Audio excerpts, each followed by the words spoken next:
सुप्रभात छात्रों।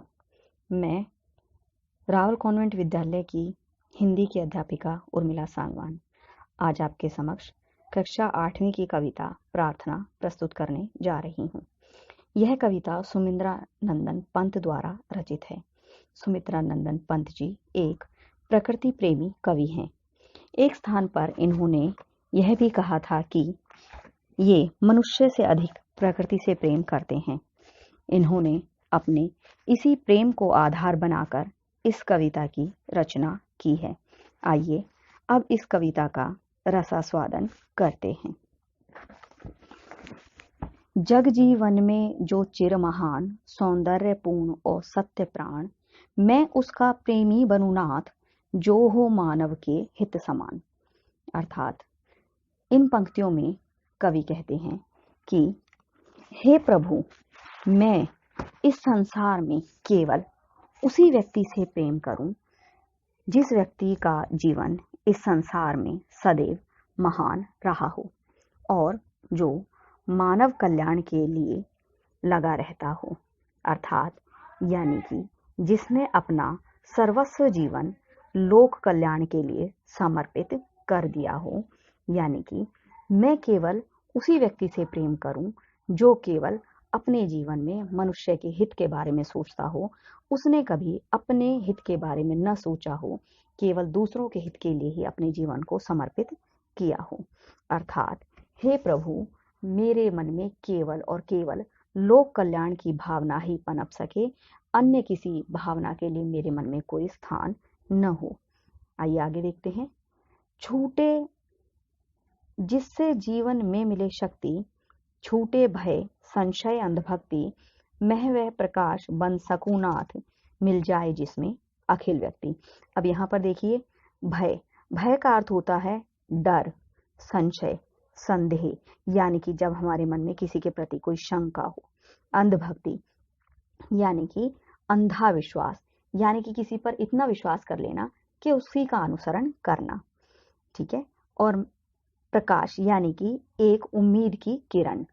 और अखिल व्यक्ति का अर्थ होता है यानी कि संपूर्ण सृष्टि या संपूर्ण व्यक्ति।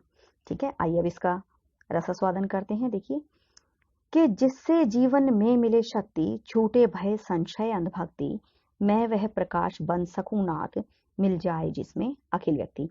कि हे प्रभु, हे ईश्वर, मुझे इस जीवन में इतनी शक्ति प्रदान करो कि जिससे मेरे मन में जो भय है या किसी प्रकार का कोई संदेह है या किसी प्रकार की मैं किसी और की अंधभक्ति न करूं। अर्थात मैं किसी का अनुसरण न करते हुए सही और गलत का अंतर समझ सकूं। अर्थात मुझ में वह प्रकाश की किरण जगा दीजिए, यानी कि मुझ में वह उम्मीद की किरण जगा दीजिए कि जिससे मैं लोक हित लोक कल्याण के बारे में ही सोच सकूं और केवल इतना सोचूं कि दूसरे लोगों की भलाई किस में हो, दूसरे लोगों के लिए एक प्रेरणा का स्रोत बन सकूं, जिससे कि इस संपूर्ण जगत का भला हो सके। इस संपूर्ण जगत को मैं एक नई राह दिखा सकूं और सभी लोगों को अपने साथ लेकर चल सकूं। आइए आगे देखिए। पाकर प्रभु तुझसे अमरदान, करके मानव का परित्राण, ला सकूं विश्व में एक बार फिर से नव जीवन का विहान।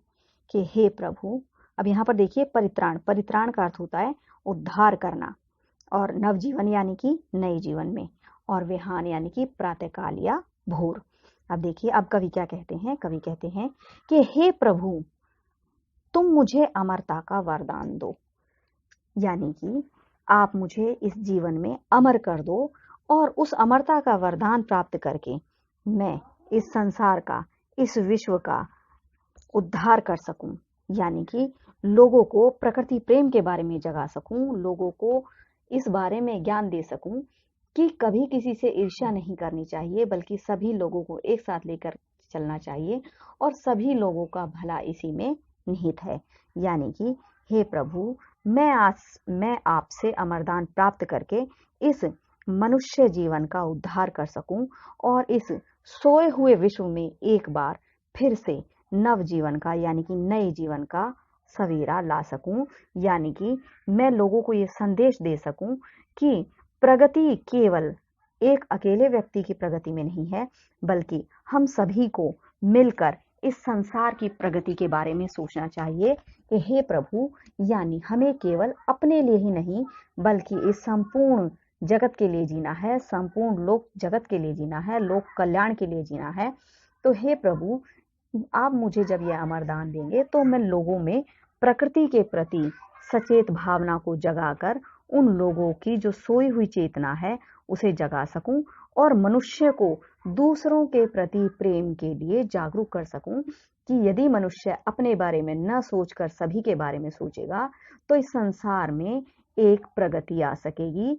लोग एक दूसरे के मार्ग में बाधा न बनकर बल्कि सभी को एक साथ लेकर प्रगति कर सकेंगे और वे अपने जीवन के बारे में सोचने से पहले हमेशा दूसरों के बारे में सोच सकें, यानी कि लोगों में लोक कल्याण की भावना जागृत हो सके।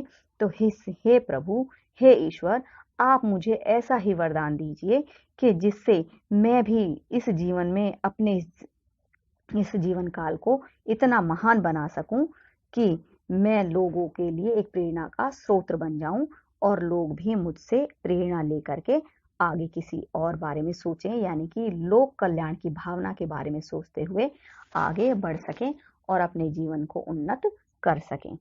आज का यह विषय मैं यहीं समाप्त करती हूँ। नमस्कार।